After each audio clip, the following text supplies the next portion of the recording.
and welcome back. In this video, I'm going to be going through 3 different types of buns that you can do for your class or for your exam. The first is going to be a low bun that I use every day, a high bun that's a little bit more casual that you might use for a free adult class or a class where you're going to something like jazz or a different style afterwards that you need to take out easily.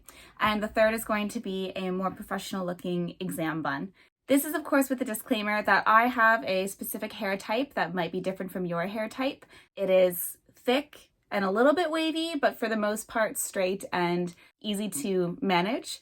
If you do have a different hair type than mine, I'm sure that there are better videos out there. I'll try and find a couple to link below if you have different hair types, but this is what's best for my slightly longer than shoulder length wavy white hair. Okay, I'm actually going to start with my hair wet. That's by no means a requirement. It's just I usually have my hair slightly damp in the morning anyway from showering, and I find if I blow it dry and put conditioners and things in, it just ends up falling out. So starting with it wet or even a little bit dirty is always going to make your hair hold for longer. All you need for the first style, which is going to be the low bun that I wear to class for every day, are pins and a hairnet. I keep mine in my little mermaid bag, a brush, and a hair elastic. I only use one. I did actually, when I was younger, I sometimes would use 2 because I thought that it held my hair better, but I find one does the trick, even when my hair was longer. It's a little bit shorter now, but anyway, you're going to start with putting it into a low ponytail at the back. For that, I create a center part and pull all of the hair to the nape of the neck. I'm just going to do that.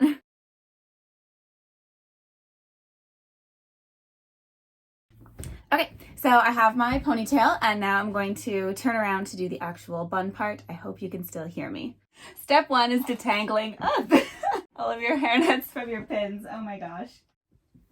Hairnet is step 1. I know a lot of you probably don't want to use one, but it's the only thing that's going to keep your hair fully together. If you don't use one, it's going to fall apart. Your teacher's probably going to get frustrated with you. And having messy hair in general is just not something comfy to have as a dancer. So hairnet goes first. I have so many different colors. This one right now is blonde because my hair last year was blonde. They come in brown, black, dark brown. They probably come in red. Anyway. I'm going to take my ponytail and twist it. It doesn't matter which direction, but often your hair will twist naturally in one direction. Again, this is assuming you have hair that's a similar texture to mine that only really has one direction of curl.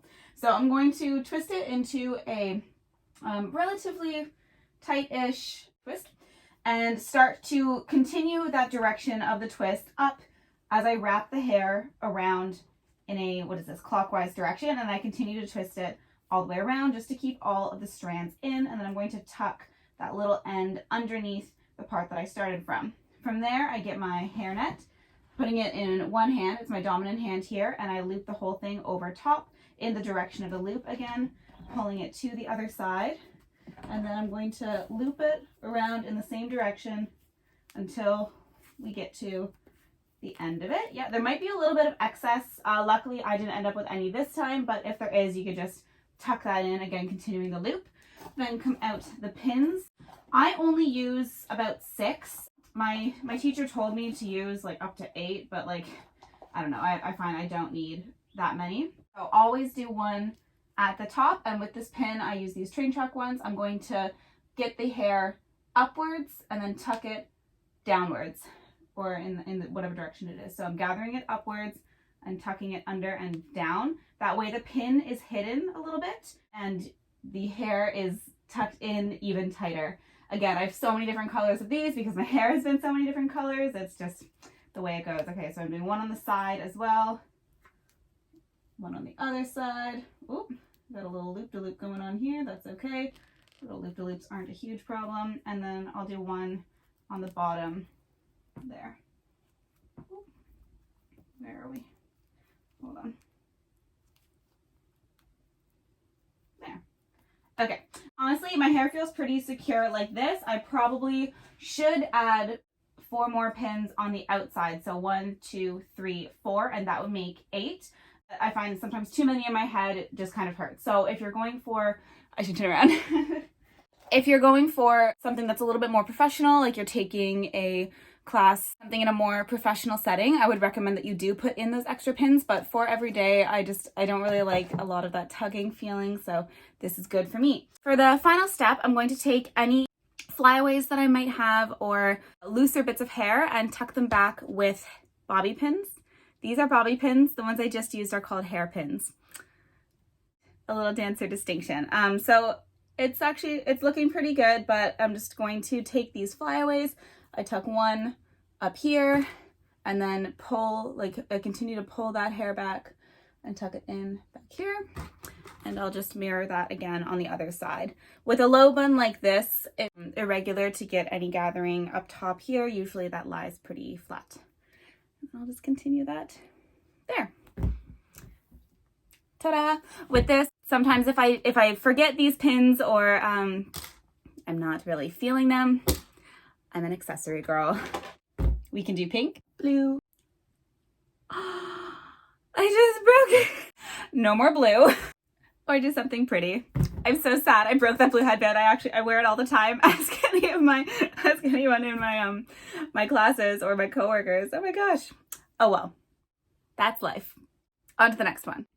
So for a high bun, you're going to have to pull your hair straight back. Unfortunately, you can't do a part for this one in a simple manner. I know when I was back in my competitive days, we used to have to do a side part at the beginning of every bun, but don't do that as an adult. That's not what we do. Okay, so I'm pulling it all back. Once I have it gathered at about the center of my head, I'm going to flip my head forwards so I can gather it from the back. This helps to eliminate any little loop-de-loops in the back there. I haven't done this in so long. Oh my goodness. Ugh. I'm tying my elastic in the opposite direction that I normally do. Like I'm pulling it over top of my hair instead of underneath. I hope that makes sense. Just because I'm wrapping my hands in a different manner. Okay, once we get that elastic around here, I would not recommend this if you have heavy hair at all. It's just going to fall down. So we have our ponytail. With this one, I find if you do just the twist and roll, you end up with a bunch of clumps in your hair. So I'm going to do the hair split down the center. And I take one side that I twist and wrap it all the way around. Again, tucking it under. And then while holding that, I'll take the other side. Ooh, hold on. Twist the other way. In high school, I would twist the same way, but I'm going to go the other way and wrap it around. Whoop, this way. There we go. And again, I would take my hairnet here to put it around, but since we're going for a more casual one, I'm going to avoid that. So first tucking in the loose bit of hair with a pin and the other side. Ooh. And the back. And then the far side. So then you end up with this little donut looking thing or cinnamon roll looking thing on the top of your head. With this one, I definitely would recommend you use a couple of the bobby pins on the back just to keep these little hairs up. So for those, you can take them, twist them if they're twistable. Take the bobby pin going up, you gather the hair, twist it, and then tuck it up into the bun so it ends up a little bit more hidden. Don't know how good of a job I did there, but all of this comes with practice too. Since I don't do this every day, it might look a little messed up. Get in there. I try my best. Okay, on to the last one. So this is going to be the exam style bun, the slick back professional Circadian RAD standard, or honestly in RAD exams you can kind of mess around with that one a little bit. They don't mind fun hair things. So I'm starting pulling the hair to the direct back of my head, you're going to want your bun to line up with the top of your ears. That's where the center of the bun is going to be. Okay, so pretty much smack dab in the middle of where the last two were. Also, my hair is wet right now, so there's no gel in it, but if you are doing an exam, you definitely should put that in as step one. It's just going to eliminate problems down the line. You'll have less need for pins and hairspray. I've just been using this one because that's what I had in my drawer, but the Got to Be Glued gel is fantastic as well. Hairspray too. That stuff will stick forever.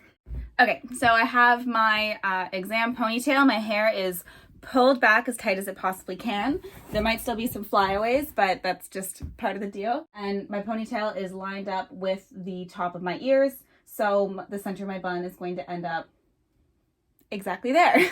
I'm going to do the same twist and wrap style as I did in the low bun technique. My hairnet is over top of my dominant hand and I'm pulling over.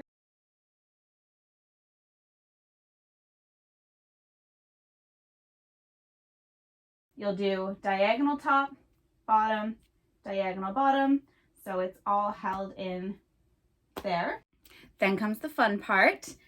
You might not think that you need hairspray at this stage because I don't have visible flyaways and the hair feels like it is tightly pulled back. But after an hour to an hour and a half of dancing, including your warm-up, you definitely are. So as a teacher, please use it.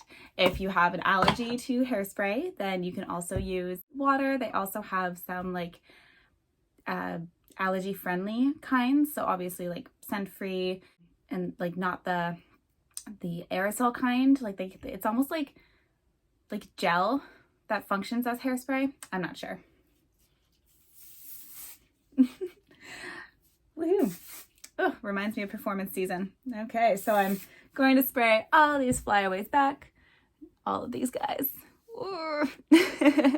Any of these little guys down here, the little sideburn fun, you're going to want to tuck those away. And if you have any excessively big chunks of hair that are sort of falling out, I don't know if I have, well, sort of these here. Yeah, after you put hairspray in, sometimes your hair can start to do this funky thing. You could just use more to spray it down more, or take a pin, a bobby pin, and do that same twist technique. So you're going to want to put this bumpy part on the bottom. So the flat part is on the top. That's going to attract the least attention if a light shines on it. So I'm going to take the hair, twist, and tuck it under. Ooh, didn't do a very good job there. And then the pin is somewhat hidden. And that actually caused a problem down here. Whoop, up, there. And if it was still protruding quite a bit, I would do the same pull and pin technique as I did with the low bun on the sides. You don't need anything else. You don't need any scrunchies. You definitely don't need any hair appliques unless you're doing a national exam or perhaps one of the higher RID performance exams. Sometimes they'll let you put in little flowers and such there. A blue flower. I think this is from an old performance thing. Put it on the side of your bun too. Yellow clip. Boop. Yeah, as I said, you definitely don't need any of those extra hair things for an exam bun, but that's it, that's all. Thanks.